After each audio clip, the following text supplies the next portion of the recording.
All right. Here we go, guys and gals. And boogity, boogity, boogity. Let's go racing, drivers. We're live. We're not live, but we're recording. This will go out later because we are not live. Ethan Ignatowski said that. I don't know why. This is like it.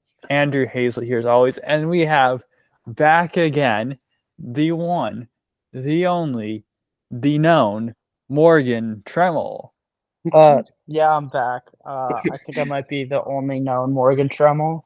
I'm known by about 12 people, which is, pretty solid if you ask me.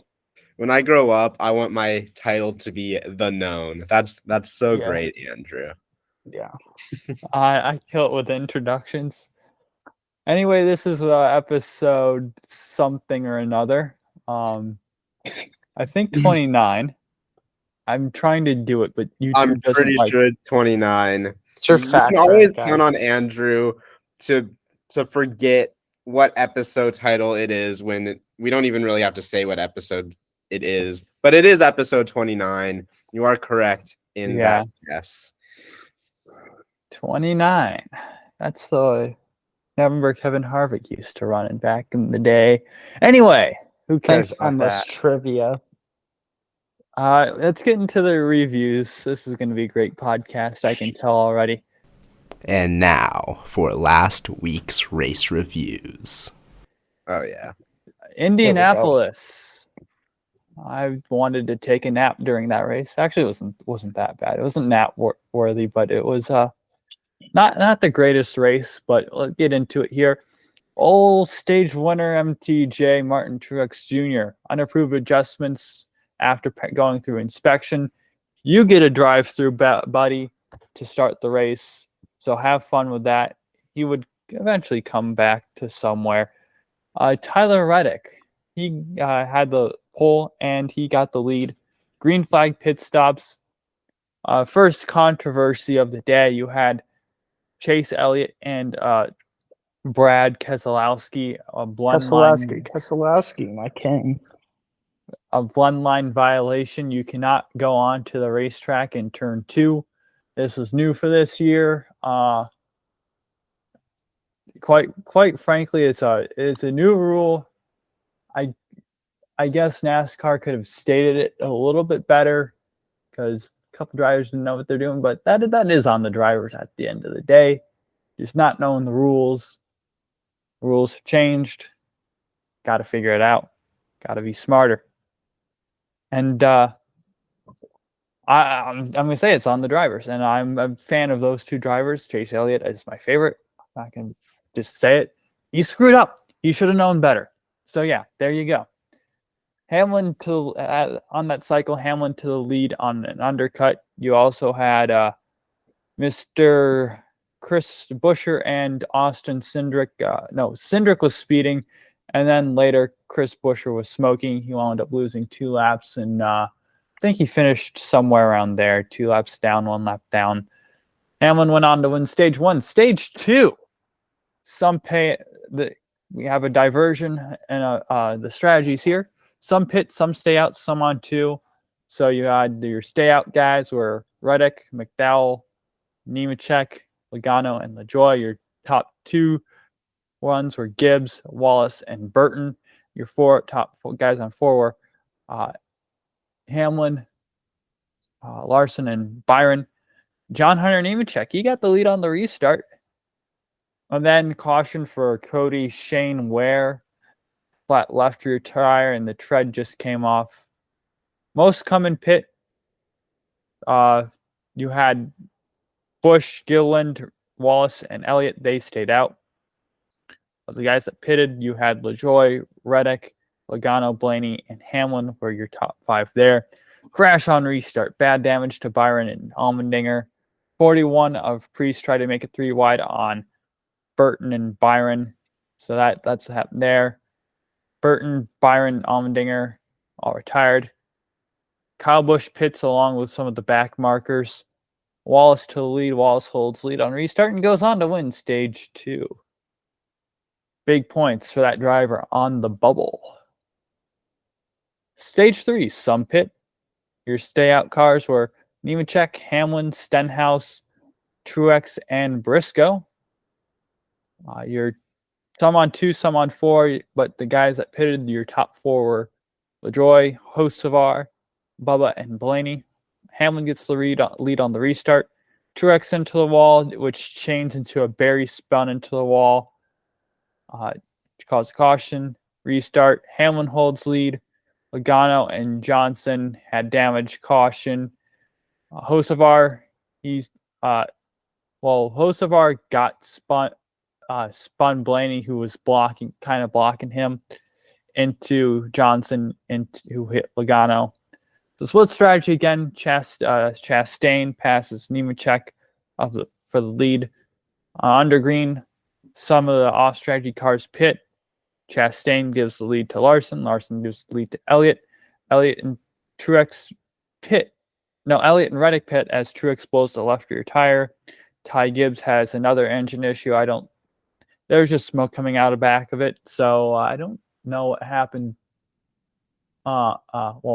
He didn't have an issue, but didn't amount to anything, unlike last week. Keselowski, he held the lead. Larson coming. Kyle Busch went up the racetrack after going inside of the 11 and spun himself yellow. Overtime. So some come, including Hamlin and Zane Smith, who was running at the top 5. And then Keselowski, he runs out coming to the green, so he pits. And then, meanwhile, in the back, Nemechek blocked Hemrick and caused a big wreck with those 2 drivers involved, along with Hamlin, Briscoe, and Bowman. Red flag. Larson got the lead there. But going to the restart, spins. NASCAR doesn't throw the yellow for half a lap. They had the opportunity to, but they just didn't. Then the white comes out, and then they throw the yellow. So they had to throw the yellow. Denny Hamlin said on his podcast, he was watching, and he said, "Yeah, they should have thrown the yellow." So good job, Denny Hamlin, for calling it like it is. NASCAR race control, you suck. Not the only time we'll be saying race control, you suck today, I know. So what would Andrew give this race? A 5 out of 10. If NASCAR hadn't butchered the finish and let it go to another overtime, and they would have wrapped it up in a normal-ish fashion, probably be a 7 out of 10. Yeah, that ending was really strange. There's absolutely no reason to not throw the yellow there. It was obvious he wasn't moving. It seemed like they literally just wanted the race to end as soon as possible. It was kind of puzzling. Yeah. That's not my issue with the race. That is definitely an issue I have with the race. I think I agree with Andrew that it'd probably be a 7 or stretching to a low 8 out of 10. So I think it was interesting overall, but the ending really left a sour taste in the mouth. I mean, that's what people are going to remember about this race, I think, at the end of the year. And also, I think this might just be me, but personally, I think the broadcast was weird this race. Just in terms of, it felt like sometimes like an F1 race, which we'll get to, where they're cutting to the wrong things at the wrong moment, which kind of sucks sometimes, but it was still overall a good race, just really hampered by the ending. I honestly love the race direction or the production, whatever you want to call it, of the F1 race, but we'll get to that later. Oh, this F1 race, especially, I think nominated for an Emmy. I kind of agree with that. I don't know. We'll get to that. Morgan, you did hit the nail on the head with your hammer there, and the fact that when you said at the end of the year, everyone's going to remember this finish. I couldn't have said it better myself. Good job. And one thing that my dad noticed was at some point where Larson had won, the NBC randomly cut to a fan who wasn't wearing a shirt and a Larson hat. My dad's like, "Why are we seeing this?" So I remember that, and that was why I commented on the broadcast. So I was like, "Why are we cutting?" Yeah. This. That was random, but other than that, I didn't notice anything really. Yeah. Let's go to IndyCar, shall we? Yeah. A little bit to talk about here. Just a little bit. Yeah. First, like in NASCAR, there was action before the race, but it was not as pleasant. Well, I wouldn't say pleasant, but it was worse than the NASCAR action because Rossi, he got injured in practice with a hand injury. Hopefully for a speedy recovery for him. And who did McLaren bring in? They brought in old Teo Pourchaire. Oh, my king. And where did that leave you? Crawling back to me. I mean, yeah. He had an uneventful race, but Herta, Big Chungus, he leads from pole, and then lap 1, 20 hit by Rasmussen. He was hit by multiple cars, and the 14 he got hit into the wall. That's Santino Ferrucci. Rasmussen day was done. It was crash city up in Canada day. That was the start of it. Herta leads on the lap 5 restart, but Canapino crashed after going too wide with Dixon. Really on Canapino there. Argentina fans, they were not as mad at this one as they have been in the past, so it's an improvement. Also can't get mad at arguably the greatest driver in IndyCar in history. Certainly the greatest IndyCar driver in this century. Yeah, this era. Yeah. Lap 9, Herta leads on the restart. We get a nice green flag cycle, nothing happening. Cars pit. Top 5 was Herta, Kirkwood, Newgarden, 60 of Felix Rosenqvist, and Scott McLaughlin. Get another boring green flag cycle. Cars pit again. Joseph Newgarden, he would have been looking good, maybe able to jump Kyle Kirkwood, Captain Kirk, but his team did not get a left rear tight, so they had to spend more time on pit road. So bad stop for the tasty twos, as Townsend likes to call them sometimes. 7, 8 of won the Quist, Linus Lundqvist, and Teo Pourchaire. Go ahead. The name Tasty Twos, I feel uncomfortable about that. It makes me feel very uncomfortable, and I can't really say why, but that's always been an interesting thing for me. But carry on. Yeah, it's interesting, and I like it because it's kind of fun. Anyway, the 7 and 8 of Lundqvist and Teo Pourchaire, they went off together for a minute, and then they came back. They both, I think, lost a lap in this exercise. But after the cycle, you had Herta, Kirkwood, Dixon, McLaughlin, and Will Power. Rosenqvist and Ericsson, they go off together. That led to the retirement of Rosenqvist. And then Kiffin Simpson in the Journey car, his journey ends. He was into the wall. First really mistake made by him this season. Having a quiet but slow but rookie year. So that's what happened to him. 14 to go, restart. Herta leads. Next lap, Pato spins. And then, which led to Ericsson hitting him, followed by Fittipaldi, Ferrucci, and Siegel hitting Pato Award.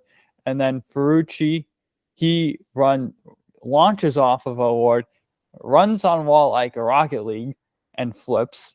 He was okay. Toby Sowery, he hits Siegel, damage to the fencing, a red flag immediately there. Ethan, you're going to talk about this later. Mm-hmm. 9 to go. Herta leads restart. McLaughlin into the wall after contact from his teammate Will Power, and under the yell, McLaughlin gave him the old clap, clap, clap with the clapping hands.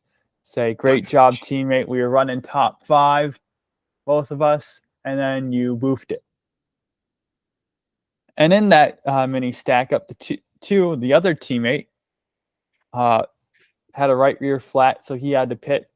5 to go. Herta leads, willpower drive through. Herta goes on to win. 5 out of 10 race for me. Just cautions were all bunched up together. No passing for the lead. But still, it was a good race, saying that it was no passing for the lead. It was interesting. There's a lot of interest. But just nothing for the lead. Just the strategy for the Andretti duo of Herta and Kirkwood just to be a rear gunner for Herta all day. The strategy worked, brought him home 1-2. I don't blame him for that, but just doesn't resolve for interesting racing. Also, Ethan, thank you for letting me borrow your Peacock subscription. So you get to borrow something from me if you want to take it away here. I am grabbing the chicken metaphorically, and I am holding on to it for later. I will be giving out the chicken award this week. I do not take this honor lightly. It's an honor and a privilege to be able to give out this illustrious award. And, well, we'll see who I give it out to. Because, I mean,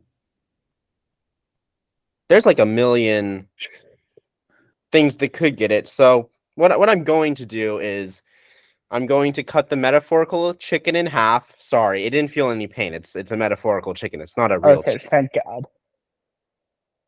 IndyCar, congratulations. You have won half of the chicken award. Yeah. Why did you not wave a yellow flag when Pato O'Ward spun into a wall and there were drivers crashing into him? You just thought, oh, yeah, carry on. Everything's fine here. Yeah, that was bad. Really bad. Extremely dangerous. It's just, there are marshals for a reason. The marshals were waving the local yellow, but they weren't. Yeah, But power, this isn't really on the power. marshals. This is on race director, whatever his name is, Kyle Novak. Whoever's in charge of this, get better at your job or something. Like, Yeah. I don't know. How do you not stop the action, neutralize the action when something like that happens? I mean, I have a theory, personally. I think Michael Massey somehow got control of IndyCar for this race and took over as race director for this race only. And that is what caused the little incident that won half of the chicken award. Yeah, not the worst theory I've ever heard, really. Yeah. Somehow. Yeah, but I mean, this is going to be the second race of the week that will be remembered for only one thing, which is the disastrous event that Ethan and Andrew already mentioned, with Pato O'Ward spinning out and then Rocket Lead flipping through the air and about like 7 cars involved. I mean, that was a mess. Overall, I think necessarily the racing was not, in terms of actual racing, was not great. I think this team's strategies were very interesting, both good and bad. I think that was very interesting. If you like paying attention to that, like I do, I think that it was a very good race in terms of that. I would bump that up to a 7 or 8 if you really love the race strategies. Yeah. But all the cautions and all the racing, just not great. IndyCar, for a series that is known for its wheel-to-wheel action, we haven't had too much of it since the hybrid engines have come into play. And we've been saying, me and Andrew have been saying, like, oh, it's not so much the engine's fault as it is just other circumstances. Would you carry on that statement to Toronto? Yeah, I would. But if you're gonna start blaming things on the car, I wouldn't say let's not blame the engine. I will remind you that this car was started racing in IndyCar in 2012. Mm-hmm. Granted, it's had some updates, with the IR18 update being the biggest one. Kind of just update that, but that was before the aero screen. That was before the hybrid. Why we IndyCar as a series needs to look and say, okay, we need to bite the bullet here. Let's design a car that was meant to have the aero screen, meant to have these big, heavier engines, these hybrid engines, and build the car on those two features, and while still keeping the parts, the rest of the car as close as they can, what they can have it, because what the rest of the car is pretty great, but it's just you got to build a car around those two things, because those are two big features that the car wasn't built around. I mean, I agree fully. That's one of the things that I think F1 does very good when they switch their regulations in terms of just that teams do, and the cars, definitely change around engines and new advancements. And IndyCar just has been adapting slowly. Yeah. And far too slowly, in my opinion.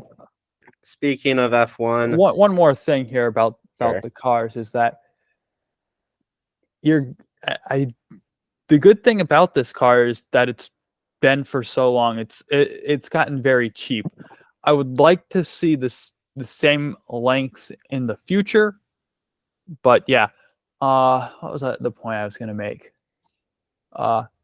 you just don't want the cars to become too big, which I know what I was going to say is if you a quick fix is take out weight from the car. I think that's about the only thing you can really do with this car. Just take out more weight, because more or less carbon fiber. because the cars have something like a ballast that adds weight, just literally weights. Take some of those out. I think you could get better racing, but I'm hoping the reason they have those is probably for weight distribution, I would assume. No. Yeah, but it might make the racing better. I don't know, but IndyCar, there's some ideas that can be played around with. Extra stuff. It's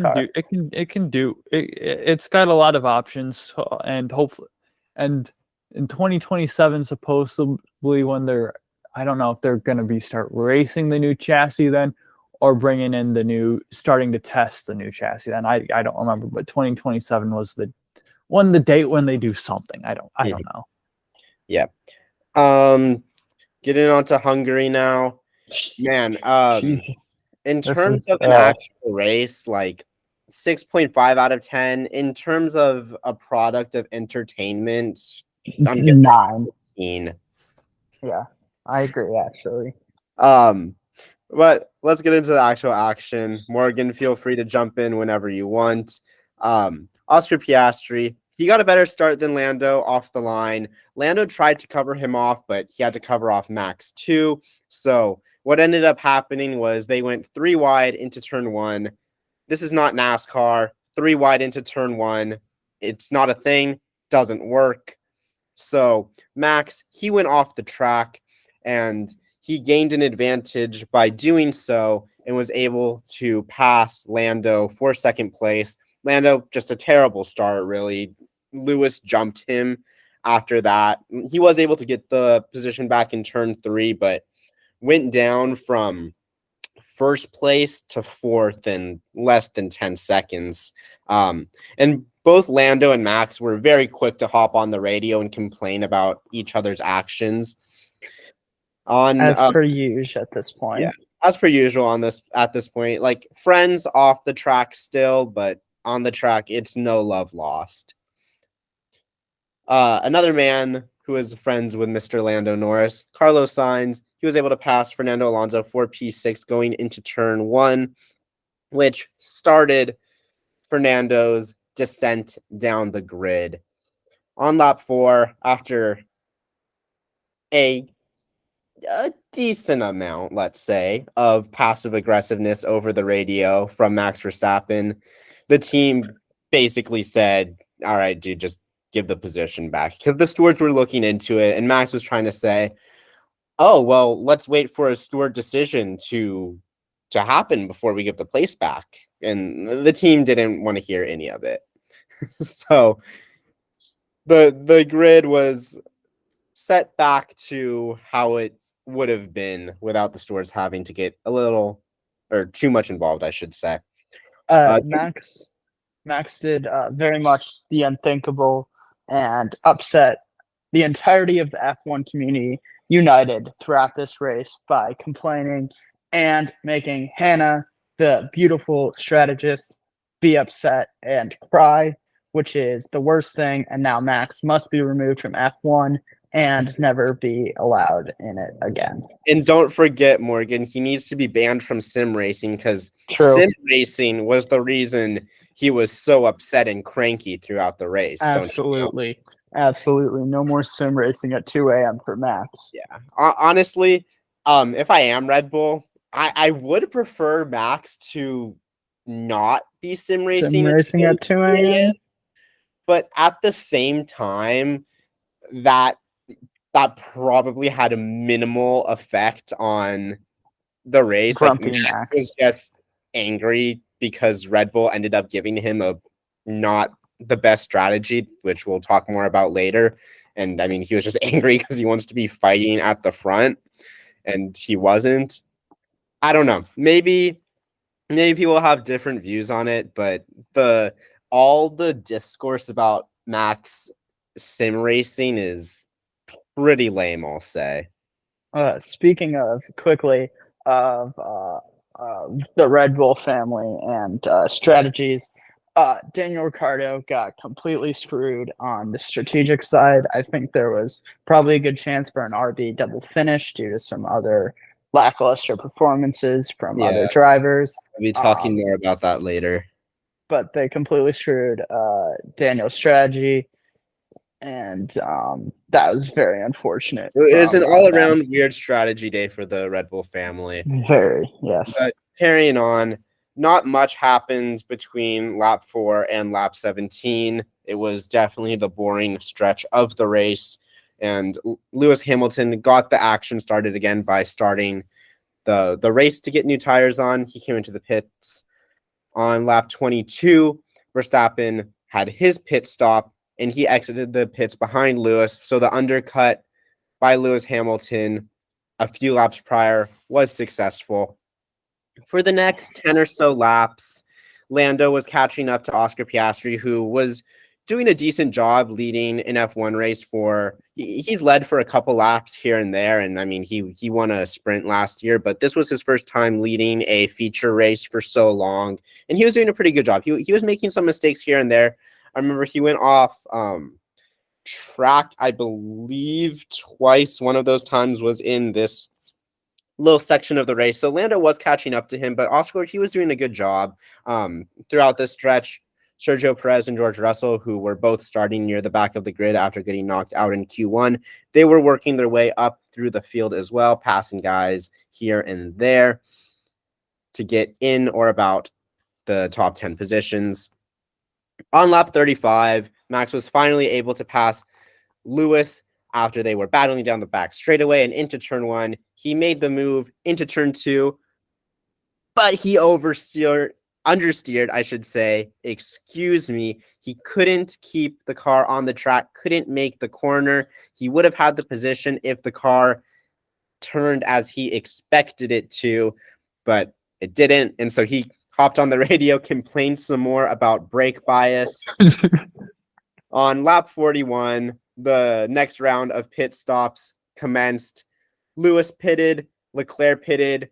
Leclerc was looking to undercut Max, and Max had a great radio message. He said, this is a quote. "It's quite impressive how we let ourselves get undercut at this completely bleep race." I just love that.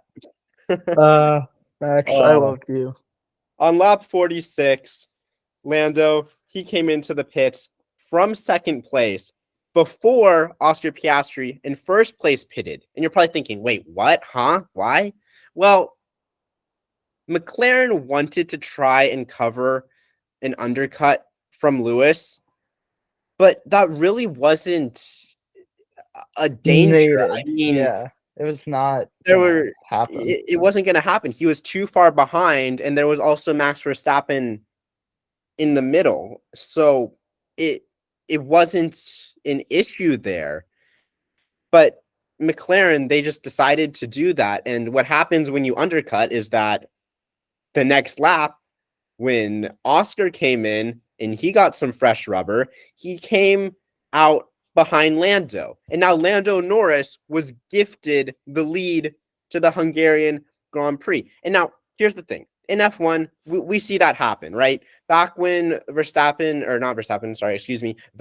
and Lewis were both racing at Mercedes, there would be the odd occasion where Valtteri would be leading a race, and despite leading the race, they would give Lewis the preferential strategy, the preferential treatment, if you will, because of the World Championship, the World Drivers' Championship, and Lewis would assume the lead of the race, and Bottas would be in second. And that's just something that happens in F1. That's not, I pointed out Mercedes, but that's not unique to Mercedes. Teams do this at times in F1.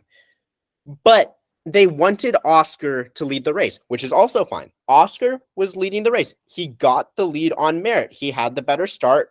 He held off Max Verstappen and Lando Norris into turn one, and he drove off into the distance. He was entitled to it.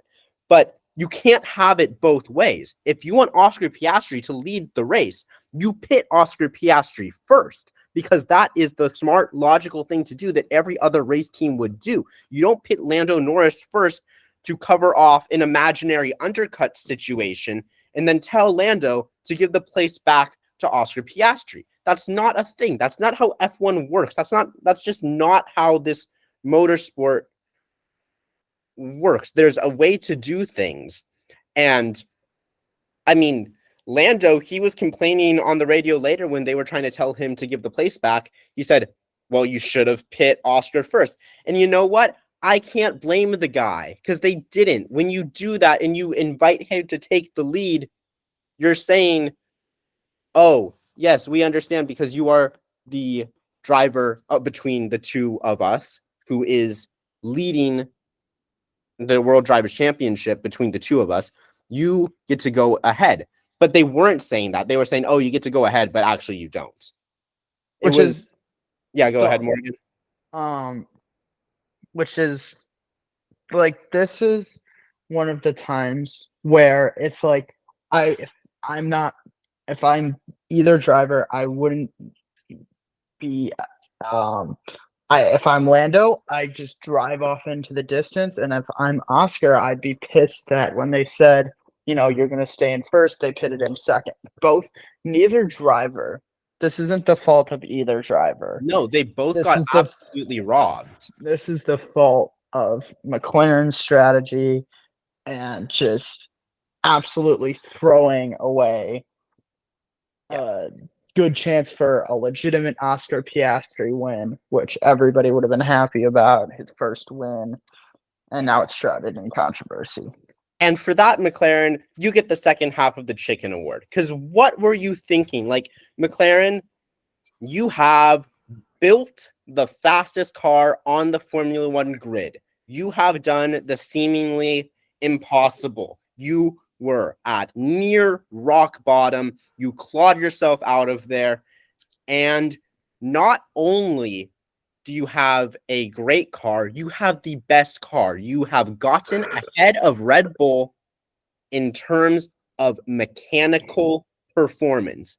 Yet, you do not know how to race at the front of the grid in terms of your decision making. This isn't the first time we've seen weird decisions. You all heard my mini rant from the British Grand Prix. McLaren needs to learn, and they need to learn fast. I understand the only way they're going to learn is more experience at the front, but you need to take this experience to heart, because if you don't, you are going to continue to make these mistakes. You are going to cost your team and your drivers' championships, and then Lando and Oscar are going to pack up bags and go elsewhere if you cannot figure this out. So, McLaren, do yourself a solid. Take the summer break to figure your stuff out. Okay? All right. So, Okay. I hope you've heard the chicken award going off in the background, but few Yeah. squeezes here. so Now it's on- time. Now it's time Sorry? for me to quickly talk about, as a middle to back of the grid enthusiast, to Go for it. talk about the middle and the back of the grid. We'll start with my preferred team. We'll start with RB. They screwed Daniel Ricciardo. I believe it was lap 7. They pitted him, and they had a great pit time. I think it was the fastest of the day, but they pitted him on lap 7 for seemingly Ricciardo no had a reason. Horrible strategy. Like, did they just start him on the wrong tires? Had a mind fart and go, "Oh crap, we started him on the wrong tires. He's screwed." Yeah. And then randomly pit him, even though it probably would have been fine if he stayed on the wrong set of tires, because it really wasn't the wrong set necessarily. Morgan, I'm going to ask you to hold if that's okay with you. Yes, no Okay. problem. I just want to finish up the chronological order of things, and then we can go back and fill in the holes. But yeah, after that undercut, the team tried to have Oscar catch up to Lando so they could try to initiate a swap. And I can't blame Oscar here, but I have to a little bit. He wasn't able to catch Lando. He started off this little stint by going off track into the gravel. He didn't beach himself or anything, but it definitely slowed him down. And Lando, he was really quick distant. He rode off into the sunset, which is another reason why this is so infuriating, because we could have had a legitimate battle for the lead since Lando was faster in this second stint of the race. That maybe Lando could have won on merit, or Oscar could have done an amazing defensive job and held off Lando for his first win, not worst win. First, I guess it is his worst win because it's his only win, but I said the wrong thing. Anyway, moving on. Through the 50s of the race, Lando and Max both on the radio. Max is complaining more and more about his strategy. It was absolutely hilarious how the F1 production team was getting these radio messages through to us. The comedic timing was great. Like I said earlier, Lando was saying that if McLaren wanted Oscar to take the lead, they should have boxed him first, and the team then tried to like emotionally blackmail him. They were saying like, "Oh, you can't win the championship by yourself, Lando, can you? What's Oscar gonna think? What's Oscar gonna think? Lando, I know you'll do the right thing, Lando, I know you'll do it." Like, just the dumbest stuff I've ever heard, ever. I mean, not that it's not true, but oh my God, McLaren. Wow. On lap 57, Max was able to pass Leclerc into turn 1. Remember, I said before Leclerc had that undercut on Max. The next lap, Max, he was looking extremely fast as well throughout this stint, but he was a little too eager. He locked up going into turn 1, trying to pass Lewis, and he just flew off into the distance. He hit Lewis's right front tire, which flew Max's rear up into the air. It was honestly pretty scary for a couple seconds. Yep. But he landed it. No crazy crash, thankfully, because that could have been really bad. But he rejoined behind Leclerc, and Max, he got on the radio saying how Lewis was moving under braking and all that. And Christian Horner said he was being childish. The radio, like, I don't know what is in the Budapest water, but it was making everyone so sassy, and I was here for it.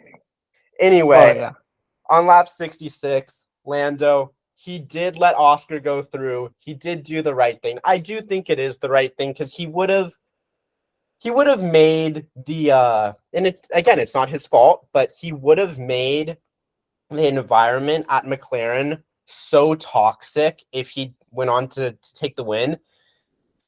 But like maybe he should have, because drivers like Hamilton, drivers like Schumacher, drivers like Senna, Prost, Alonso, Vettel, they don't give that position back. Like they literally don't. Like an exact thing I can point to: multi 21 Malaysia, Vettel. Drivers of that caliber, drivers in that mindset, they don't listen to team orders like that. And Lando, yes, he did the right thing, but maybe he didn't. It's such a horrible position that McLaren put him in.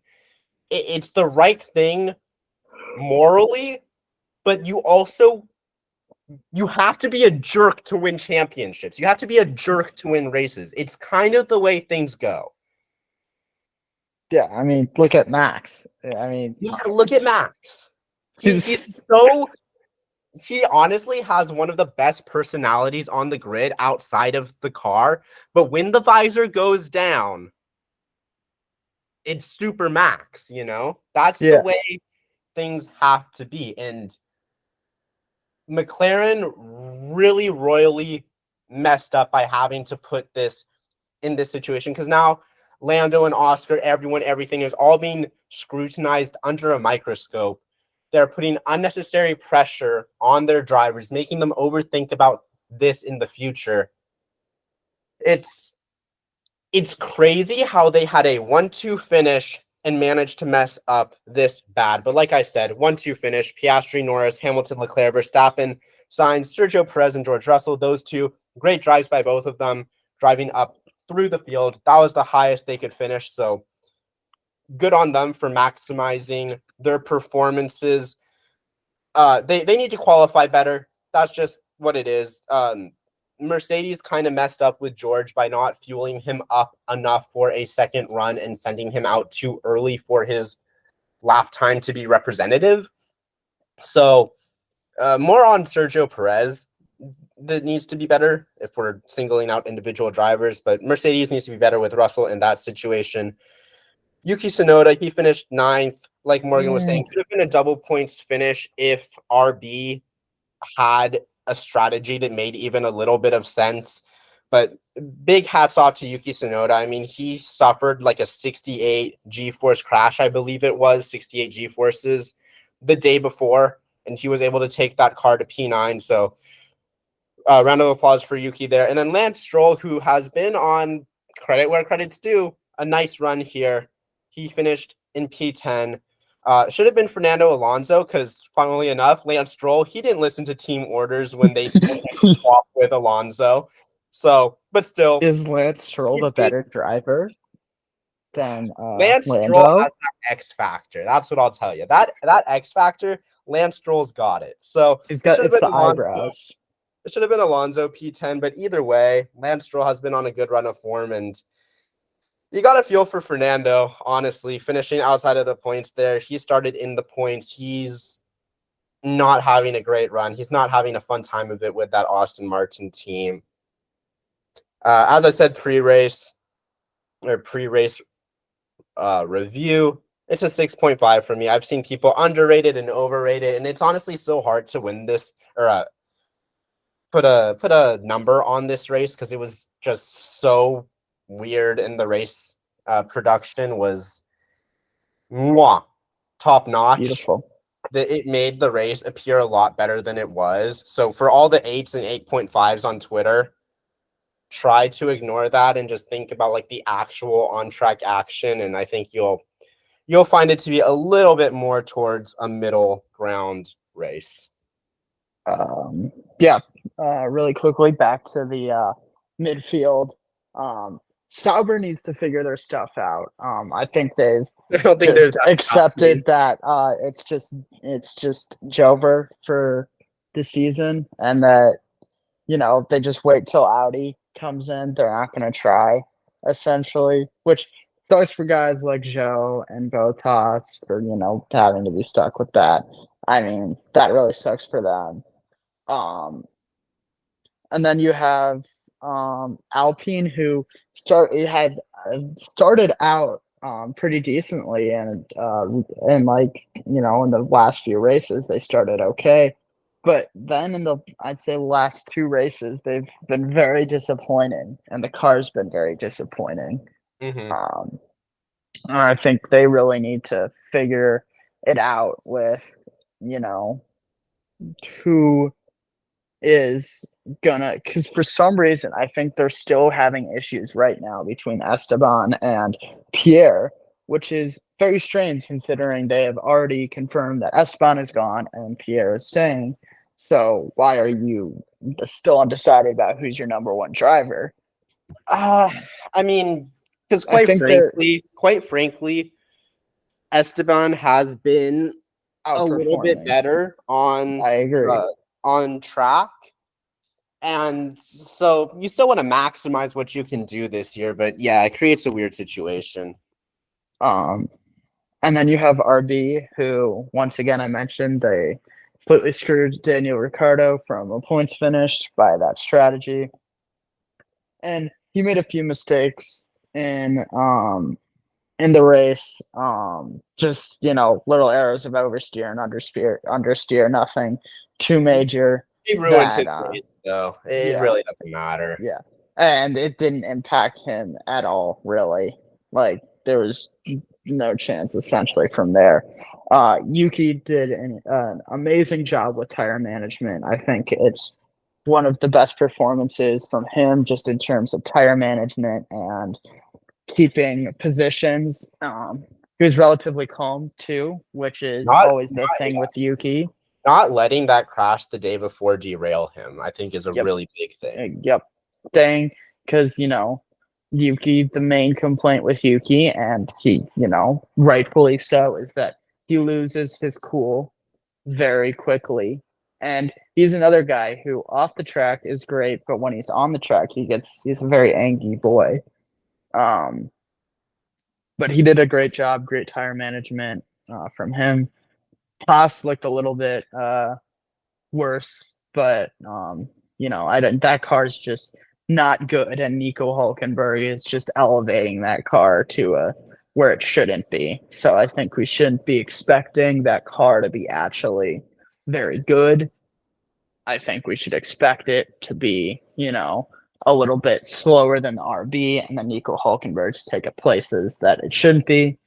And then finally, the Aston Martins are the definition of mediocre. That's the most mediocre car I've seen in F1 in a while. So yeah, that's my quick review of the middle and lower of the grid. Back third. Yeah. And now, shall we get into for the news? Yes, we shall. Formula One Worlds, Kevin Magnussen has lost his Haas race seat. He will not be with the team in 2025. Unfortunately, this is a shock to no one.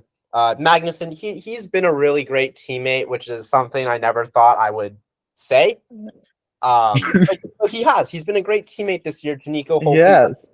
He's been a great team player for that Haas team, but quite frankly, he doesn't have the pace, and there's exciting drivers available. So Haas, they're going to try to improve, and you can't blame them.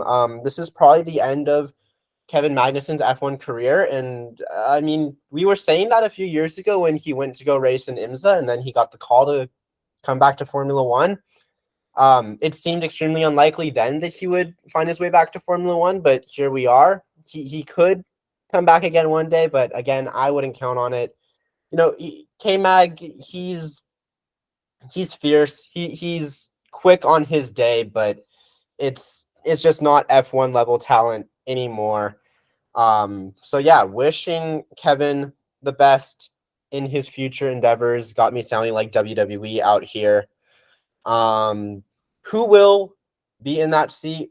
We don't have any official names, but if you pay attention to the rumor mill, you will see Esteban Ocon's name popping up extremely often. So we'll see. We'll put the news out on our Instagram story. Make sure to follow us, the Loose Wheel Podcast. We'll have that up as soon as it is announced. Moving on, though, unless someone really loves Kevin Magnussen and wants to say something. Just a quick I love you to Kevin Magnussen. Thank you for some absolutely hysterical moments. Especially this year. I've seen the absolute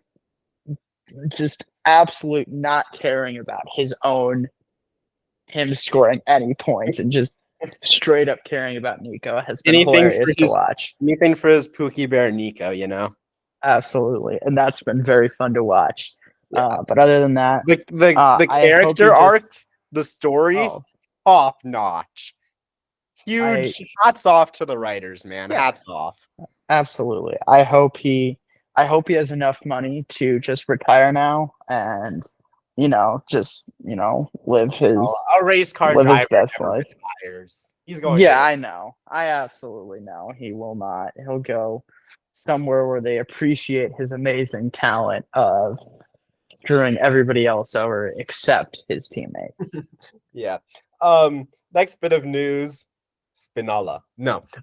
Mattia Binotto, he is announced his returner. Well, Audi announces it really, but he and Audi are linking up. Mattia Binotto, welcome back to Formula One, my good sir. He will be joining Audi for their upcoming Formula One endeavor. I assume he's joining the team right now, but he is he's gonna be the big boss. He's right underneath the board, and he's replacing Andreas Seidel's role. And Andreas Seidel, I mean, man, I don't think he's bad or anything. I don't know. It's really hard to know what to think about Andreas. He's the guy that started McLaren's ascent, but after he left and Andrea Stella took over, McLaren had a meteoric jump. So it's hard to, I mean, Andreas got hired because of what he did at McLaren. And maybe now they're seeing that he was actually holding back the team more, and that's why they're parting ways. I don't know. There's not really any news on why they're leaving. This is all speculation, so please ignore everything I'm saying. But it is kind of weird because he was the guy. Like, he was the CEO of Audi's Formula One project. And now Binotto is replacing him as chief operating and chief technical officer. It's an interesting move. It really is. Like, this isn't drivers or anything. We don't have as much stuff to point on them to say how good they are. But, I mean, Mattia, he is... Let me put it this way. He is an amazing engine engineer, race engineer, whatever, but he isn't suited for a leadership role of this extent. He is one of the worst Ferrari team principals of all time. Yeah. And that's harsh, but it's also the truth. He doesn't, at least to me, maybe Audi knows something we don't, but he doesn't seem fit to lead a entire operation. If Audi said, we are announcing Mattia Binotto to lead our engine department, I would have said, oh my God, Audi, this is an amazing move. They are serious about this. They seem to know what they're doing. Everyone's clapping. Audi, good job. But that's not what they did. So it's Jim, it's one of those. It's one of those. I feel like I think this is just a move where it's like it's brought in, and like if you're, not heavily into F1, you go, oh, former, Ferrari team prince, like just former Ferrari guy who you just hear that and you're like, oh, this is a great move. But if you learn about how his performance at Ferrari, you go like, this is very questionable, especially with a car that is not, very good or competitive. Maybe this will mean that he doesn't have to make strategies because the car will be too slow to make strategies. Oh, and maybe he won't be team principal. There probably will be Yeah. someone else appointed to be team principal, but he's above the team principal even. I don't love that. No. I kind of just thought of this, but it is known that Stella their names are their first names are the same. I get them mixed up. I'm sorry. Andreas Seidel, he was a big part in bringing Hulkenberg over to the team. Maybe the CEO of Audi or the board, whoever makes these decisions, maybe they were upset that he couldn't get the big fish that is Carlos Sainz. Maybe something like that. I don't know. I mean, Mattia does have that relationship with Carlos. He is the guy that brought Carlos over to Ferrari. If this is a move to go all out and get Carlos, it makes sense. I still don't think it's the right move because you're not going to have a car worthy of Carlos Sainz driving, most likely, for the length of that first contract he would have with that team. So maybe it's that. It's hard to say. We'll see how it plays out. I wonder where Seidel's going to go from here. I mean, there's promise. Another chance. Like, I think he deserves, a chance somewhere else. Maybe not as high as he is, depending on where he goes. But I think he, deserves to go somewhere and stay in F1. I don't think he's been anywhere near. He might go back to the endurance scene. I mean, he's a legend over there, really. Yeah. So he might go back over there. Yeah, we'll see. Yeah. Next up, two quick stories. But the first one I'll go to is the Formula One Commission has decided on keeping top 10 point scoring. They will not expand it to 12 as was being talked about. This is via Nate Saunders of ESPN. He is reporting that it was confirmed Tuesday, which is today. So we're bringing you some relatively fresh news. Teams have kind of been pushing for this, and when he says that, I assume he means teams towards the bottom, because that's really the only thing that makes sense. I mean, that's your RBs, your Astons at this point, your Haas's, like that kind of stuff, where we want points to post on our Instagram. Yeah. So, it had some traction. However, this is a quote from his article. In a meeting of the F1 Commission in London on Tuesday, the idea was unanimously dismissed, meaning it will not be looked into further. So just put it on ice, bury it in the ground. The idea is dead. I would have personally liked more points, but I also would have liked another team to be brought in if we're having more points. And F1 doesn't want to do either. They're perfectly content on where they're at, which is a choice. It's a choice. I mean, F1 is a choice. It's one of the choices of all time. F1 is hot in the streets right now. It is. There are new F1 fans sprouting left and right. Old fans are coming back in. Fans are getting more invested into Formula One. If they don't want to shift things around with what they're doing, I can understand that. But I'm still going to have to disagree. But that's just my opinion. Big L. Terrible choice. Yeah. Last piece of Formula One news. Andrea Kimi Antonelli, the Wonder Kid.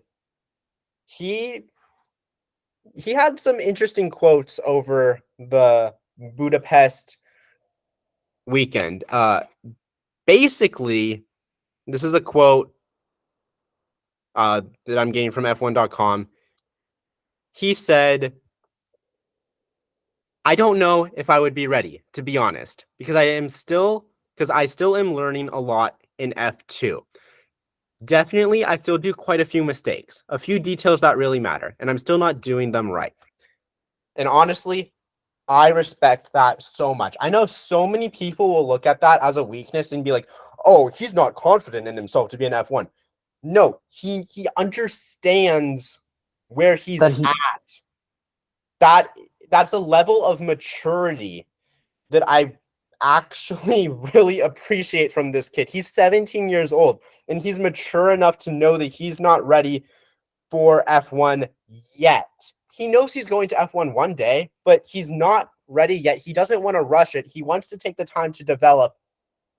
I really appreciate that level of maturity from him, not wanting to jump the gun. I know people will look at it as a weakness, but just think about it a little bit more. I don't think it is.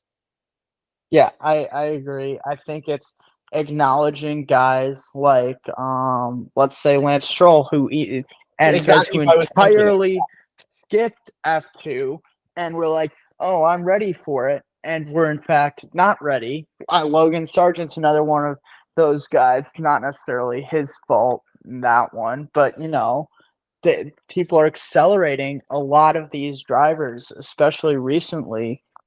I think due to Max Verstappen's success, as I think it's all because Max was, he's an exception, not the example. Like, And he that's should not exactly be the the point. Like, everyone wants the next Max Verstappen. Mercedes wants the next Max Verstappen. Of course they do, but that's not really a thing. That's like you said, that's the exception, not the rule. like, and accepting that is going to go a long way because that's the kind of maturity you're going to need in F1. If you look at guys in F1, sure they can be, they can show some, signs of being like selfish at times, but that just happens.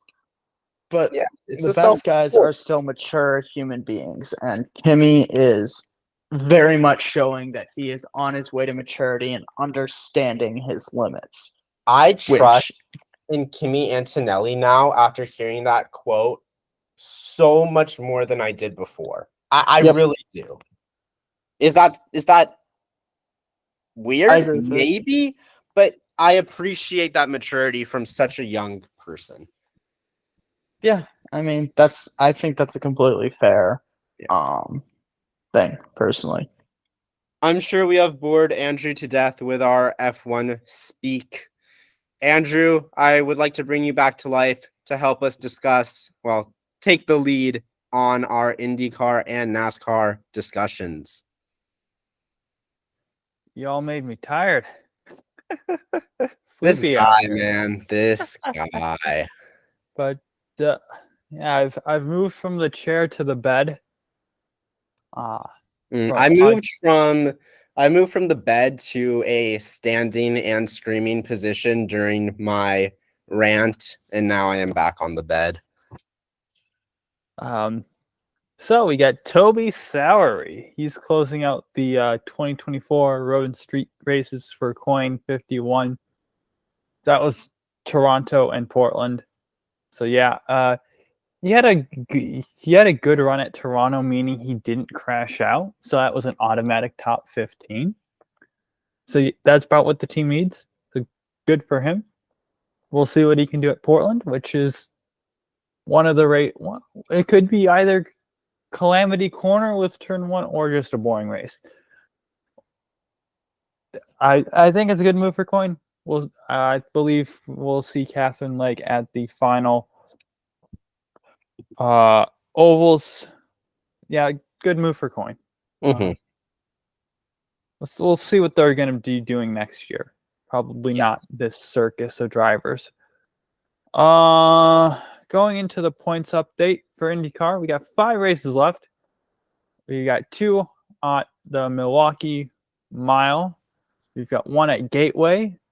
We've got 1 at Nashville. That's so 4 ovals no more than I think 1 1/3 mile that Nashville is, if I can remember correctly.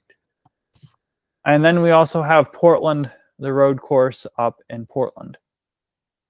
So that's really it. That's going to favor. I would tend to imagine that's going to favor the Penske boys and Pato Award. But with the point standings, I'm just going to say here, Alex Palou, the huge lead, 411 points. Will Power, 49 behind, 362. Scott Dixon, 358. That's 53 back. Colton Herta with his win jumps to 4th, 57 back. Pato Award, 61 back. And a little further back, you'll find Scott McLaughlin, who is,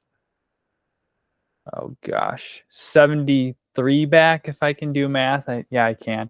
And then you have Kyle Kirkwood back at 314, which is 97. So he'd have to gain about 20 points on average each race, which would be an uphill climb, but still in it relatively. Everyone else is kind of falling it out. So the question for me is, with this, looking forward, Alex Palou, in the 2 short oval races we've had, he's crashed out and finished second. Which Alex Palou are we going to get for those 2? I'll go with finish second personally. I feel like most of the time when you have a crash out and then finish second, or finish 12th and finish like very high second or third, it's most of the time a anomaly on the finishing very much lower as opposed to finishing very much higher is what you should expect personally. I would tend to believe otherwise, because that was Palou's. I think that was his only podium ever on an oval race. I could be very wrong in that, but I would tend to believe he'll run back half top 10 like he always seems to do at those races, which I think fine. But is it enough to keep the championship though? I don't know. If you ask me, no. I think that's more fair what Andrew's saying. I just think more he's not going to be in danger of crashing out or finishing, bottom 3 or anything like that. I think he probably will do enough to get, points and get some decent points, but I don't think I agree that it probably won't be enough. Yeah, if you look at the rest of the guys I mentioned, Power, he's won on ovals. Dixon, he's good everywhere, but he's won at ovals recently. Herta, he's decent at ovals. I think he's had good runs there. I don't know if he's ever won one, but he's decent there.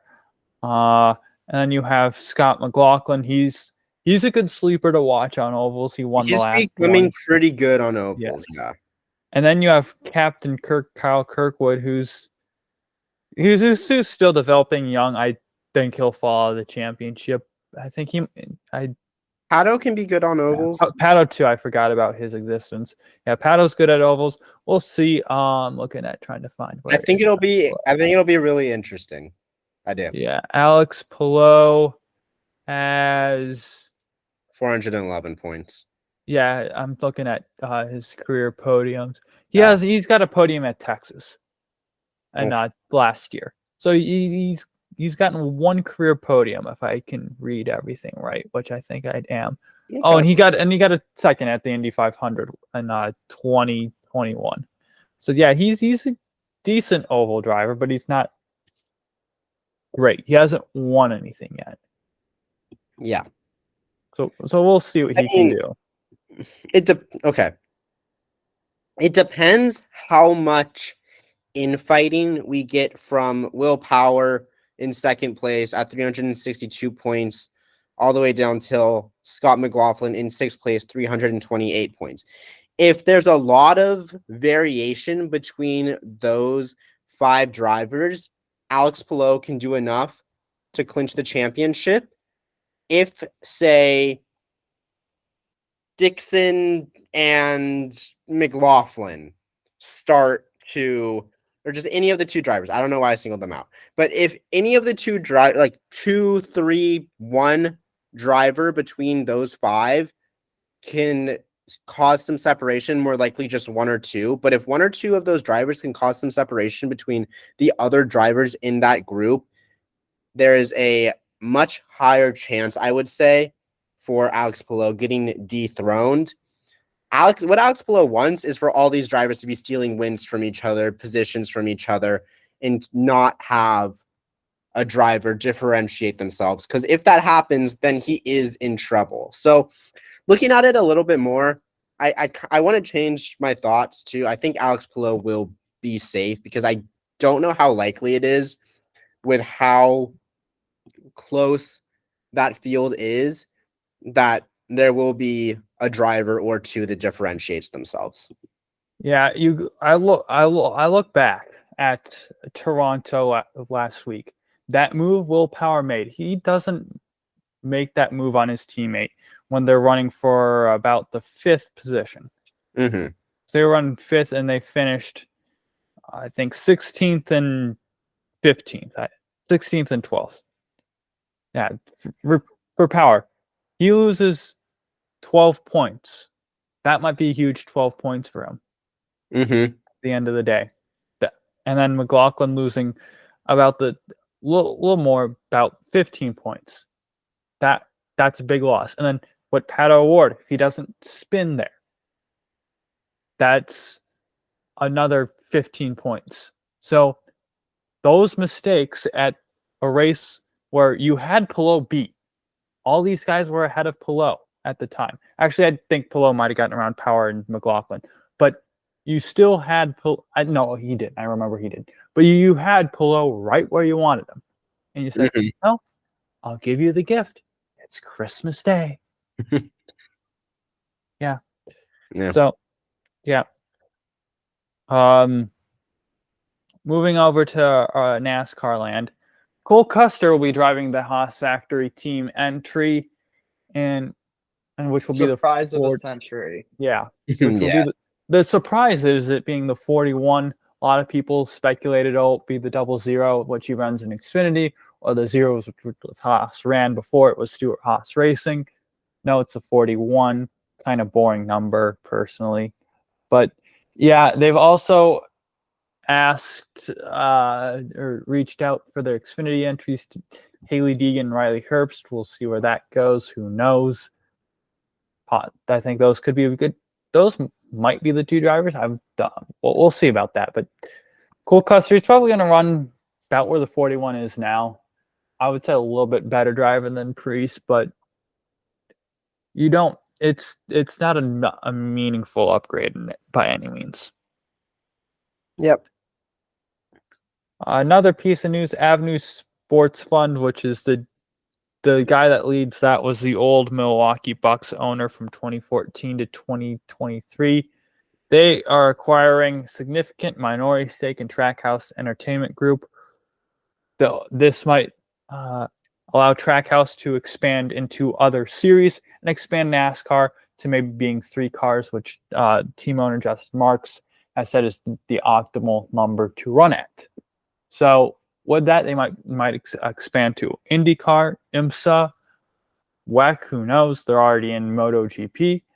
So we'll see what they can do there. I'm looking forward to see what they can do. That's for sure. Yeah. And finally, a points update for NASCAR as well. 4 races left in the regular season. Regular season battle. Really looking between 3 guys: Elliott, Larson, Reddick. Larson leads by 10 over Elliott, 15 over Reddick. This is huge to get the big playoff point. 15 points if you win. I think it's 10 for second, 8 for third.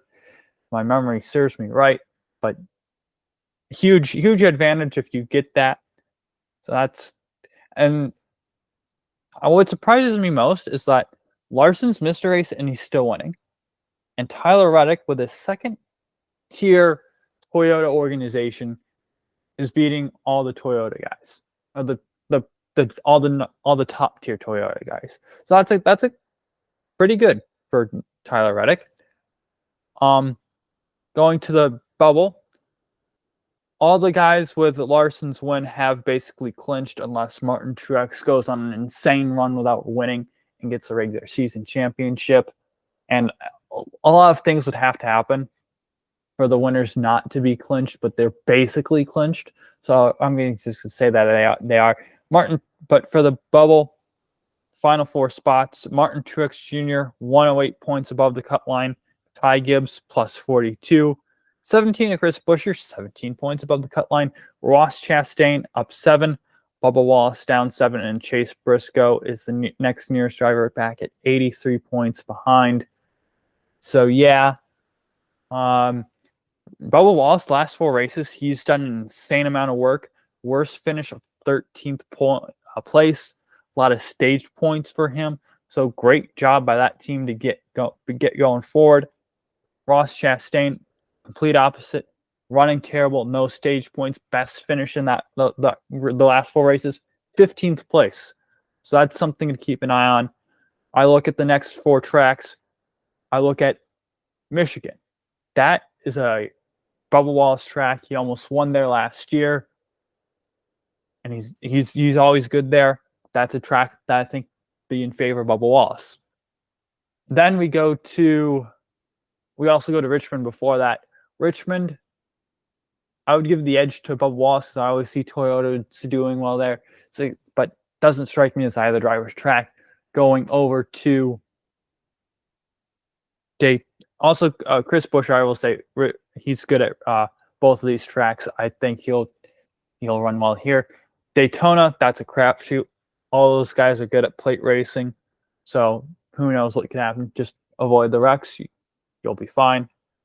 And then Darlington, Chris Buescher almost won Darlington earlier this year. Ross Chastain's ran well at Darlington at the past Wallace, I'd say a weaker track on. So good mix of tracks coming soon for the playoffs. We'll see what happens in this battle. And then with a win, say someone like Zane Smith wins a race, bubble changes way differently. So something to keep an eye on for the rest of the season. It's a good time to bring this up now. Heading into the break, I am sad. So there is still racing, though, because Formula One does not yield to the Olympics. For the previews, do you want to talk about that, Ethan and Morgan? Talk about Spa. And now for next week's race previews.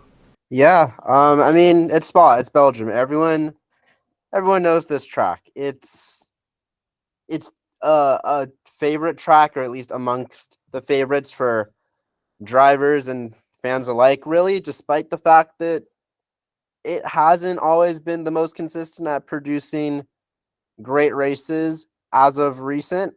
But 2021. Yeah, it's such a fun track though when everything's going right. I mean, flat out corners, all the variation, variation in what's it called? Like sea level rising and falling. You know what I mean? Words. It's a fast track. Elevation changes. That's what I'm looking for. Oh my goodness. Elevation changes, fast track. It does have some slower speed corners with the chicane before the finish line and such, but overall it is a medium to high speed track. So I mean, McLaren, I would expect to be strong, but as we were saying earlier, they're kind of the fastest car. Red Bull, they're probably going to be thereabouts. Maybe there will be more of a gap to the other teams, but I mean, Mercedes has looked pretty strong at medium to high speed as well, so actually they might be right there with them. Who knows? It's always hard to see. I don't know who's bringing upgrades or anything. That could change things as well. What I do know, though, is it is expected to rain on Saturday, not on Sunday, but qualifying could be a rainy endeavor. Rain at Spa is Interesting. like you said, Andrew, can cause some pretty bad races, as in the worst race in Formula One history. But I mean, Whoa, whoa, whoa, whoa, whoa, whoa. Hold on. Whatever year of Indianapolis, that was worse. That was worse, arguably. at least they raced. Wasn't much of a race. No, but at least there were cars going around a track. Not behind a safety car. But okay, first or second worst race in Formula One history, because it was raining too much. Thankfully, this is only on the Saturday, so there will be a race on Sunday. Someone knock on wood, but just throwing that out there. And Just knock on wood, we chill. let's get into the pick points. A make or break race for Sergio Perez. Absolutely. I Yes. think this, if he performs badly, even if he qualifies, bad, I Yeah. think this might be the end for him. And if he doesn't race well, especially if it is clear on Sunday, if he races anywhere below average and to what they could see with Daniel Ricciardo or Yuki, or to a lesser extent Liam Lawson would be a better replacement for him through the rest of this season, I think they're doing it. I think it probably goes Yuki, Daniel, Liam. Yeah. But I think any of those options are probably better than what Sergio Perez has been putting up. It's the last race before we go into the summer break. And if you remember from a few weeks ago, Andrew and any listeners, if Sergio Perez is 100 points behind Max Verstappen going into the summer break, he can be released from his contract. There is a clause there. So that begs the obvious question, what is their point differential? It's 141. It is statistically impossible for Sergio Perez to be under 100 points going into the summer break. And I would say that he should probably be worried. Definitely. I'd say this is very bad news, especially as a veteran driver. If he was a younger driver, I think he probably is able to stick around. But as a guy who's been around for a long time, he should be very scared for his job security. Yeah. And I mean, and he has younger drivers and better drivers and drivers who are more successful behind him. I mean, Daniel Ricciardo is still an 8-time race winner. People seem to forget that sometimes because he's been driving rather poorly as of late this year and last year. Yeah, he's been driving poorly. You can't do that. Yeah. Well, yeah, which is as an impartial Yuki non-enthusiast, clearly is why I think Yuki should be there, because would be a great, second guy to Verstappen, and Daniel Ricciardo would be a great mentor to Liam Lawson. But I don't know anything. I am fully unbiased. Because here's the thing, Max, he's gonna win the drivers' championship. He's at 265 points. Lando Norris is in second at 189. I don't see Lando closing that gap. But Red Bull, they would like to win the constructors' championship as well. And there's only a 51-point difference between Red Bull and McLaren, and Ferrari's drivers just finished 5th and 7th, I think it was. And McLaren had a 1-2. So yeah. I'd go for the guys who have been having consistent point finishes above Sergio Perez, who has not had consistent point finishes somehow. Yeah. So Red Bull, definitely don't be surprised if they do something. I think we're ready for pick points. And now for next week's race picks. Are we? I believe we are. Yeah. All right. So Time. going over last week real quick. F2 Hungary sprint, Dennis Hauger, your pick, Andrew. He finished ahead of Gabriel Bortoleto and Oliver Behrman. Yahoo! You picked Oliver Behrman to win the main race. He did not do that. I picked Isaac Hadjar to win the main race. He did not do that. Morgan, you picked last week, didn't you? You picked Kimi Antonelli. He did do that. Yeah. For Formula One, we all picked Max Verstappen to win the race. He did no such thing. Me and Andrew picked Lando Norris to finish second. He did do that. 5 points to the both of us. You picked Lewis Hamilton to finish second. He finished third, so you get 1 point. I picked him to finish third. I get 5 points. Andrew, you picked George Russell. No points. A point for Andrew and Morgan each, as Scott Dixon finished ahead of Alex Palou. 5 points to Andrew. Ty Majeski won the Truck Series race ahead of my pick of Eckes and your pick of Taylor Gray. Austin Hill, your pick, finished ahead of Justin Allgaier and Justin Allgaier, our picks, me and Andrew. And then Kyle Larson, great drive through the field at the end to secure me 5 points ahead of Ty Gibbs and Andrew's pick of William Byron. You know what's really funny, though, my about ride and that? die. Andrew, I don't remember if I said it out loud when we were recording or if I just said it to you afterwards off camera, but I was deciding between Palou, Award, and Colton Herta. Should have went with Colton Herta. Anyway, though, this week, no IndyCar, no NASCAR, just Formula One for the sprint race. Andrew, you're picking Enzo Fittipaldi. Yeah, I think he won there last year, if I remember, if I read Wikipedia correctly. Yeah, he either won the sprint race or the feature race. I don't remember which one, but he won one of them and finished like on the podium in the other one. So yeah, very good pick. I picked Dennis Hauger. I don't think he's had the most success there, but I'm gonna need you to heat up, dude. So I'm picking him. And I then went with the most boring safe picks of all time because I'm a genius and it will work out for me. yeah, Oliver Behrman to you. Isaac Hadjar, that was your pick, Andrew, for the main race. He is Yeah, leading the he championship. likes winning. He does like winning. I'm going with a guy who seemingly does not like to win, despite being, I believe, second in the standings, Paul Arone. He's just been consistent, which in an F2 championship that has been anything but is fairly impressive, but it would be even more impressive if he could finally get a win. He's a very solid driver. He needs to get a win at some point. That's why I'm picking him. And then Morgan went with Gabriel Bortoleto, who is very good.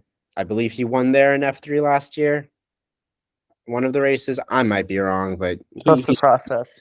Trust the trust the process.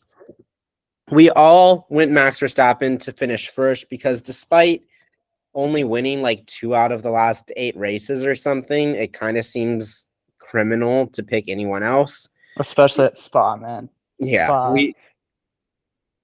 we also all went Lando Norris to finish second at his other home Grand Prix, if he wants to take a page out of Oscar Piastri's book. And then for third, I did go with Oscar Piastri.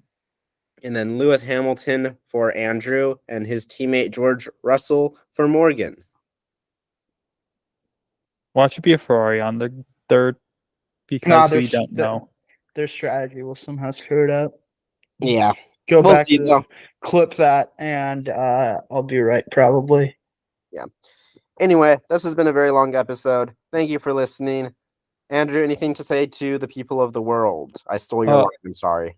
Go ahead, Morgan. You can plug yourself where people can find you on the internet if you want people to find you on the internet, see the work you do. Yeah. Shout out your podcast.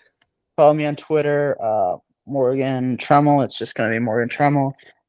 Follow me on Instagram, Morgo_Trem7. And then my podcast hasn't been uploaded in a while, but I'm gonna try uploading some stuff on YouTube. That should be mtrems on YouTube, and go check all that stuff out. Sports Genius right here. So yeah, go check out that stuff. Really appreciate it if you guys do. All right, there you have it. Goodbye. Goodbye. See ya. To me, it looked like he actually lost the wheel. The wheel for Ross Chastain is still and perfect. Wheel on the track. Did you leave the wheel loose? You picked the fine time to leave me loose, wheel.